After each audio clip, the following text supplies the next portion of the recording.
Hi, I'm Mark Olives, and today I'd like to take some of the mystery out of the spine and tell you what happens when you actually crack your back. So unfortunately, a lot of chiropractic has permeated the mentality of the public and told people that what happens when you crack the back is something's going back into alignment and there's some magical thing that occurs. The fact is that's simply not true. When I explain to people what happens when you crack something, I usually use the joints of the hand to talk about it because it's much more easy for people to understand, I think, things at the hand than things at the back.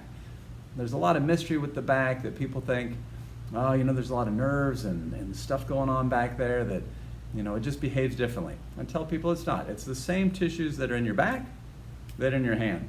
So to talk about how or what happens when you crack something, I want to talk about, like say, cracking your knuckle. When you crack your knuckle, what you're doing is you're pulling two bones apart. You're separating them.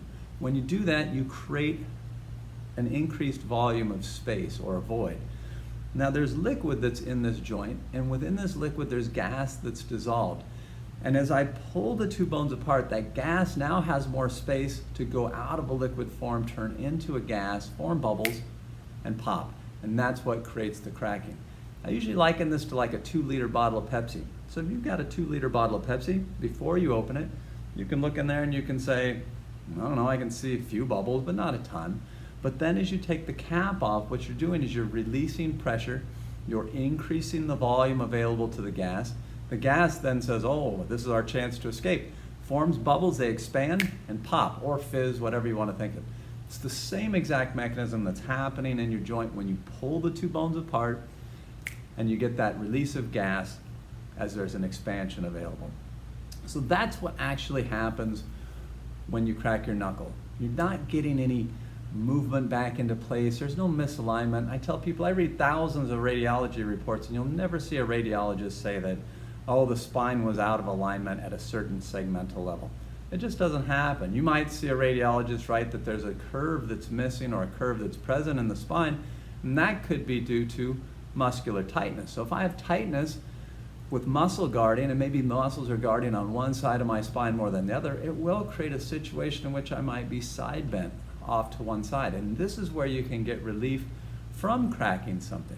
Because when you do crack a joint, whether it's in the knuckle or the back, what happens is you're stretching, pulling these two bones apart. And now all these tissues that connect these two bones, they've got nerves in them. And if I get enough nerves firing when they get stretched out, there's enough information in my brain that the brain registers this as, oh my God, there must be a catastrophic event occurring at this joint, and therefore to protect this joint, I'm going to cause it to relax and let all the muscles go slack. So what you get when you crack something is not something going back into place. You can look at your knuckle before you crack it, it's fine. You crack it afterwards, it's in the same place, nothing went in or out of alignment. But what happens when it feels better, you think, oh yeah, God, that's a good relief when I cracked it. It's just that you made the muscles adjacent to this joint relax. And so that allowed the pressure from these muscles that was maybe compressing the two bones together, now it relaxes and the joint can then separate, and that's what gives you relief.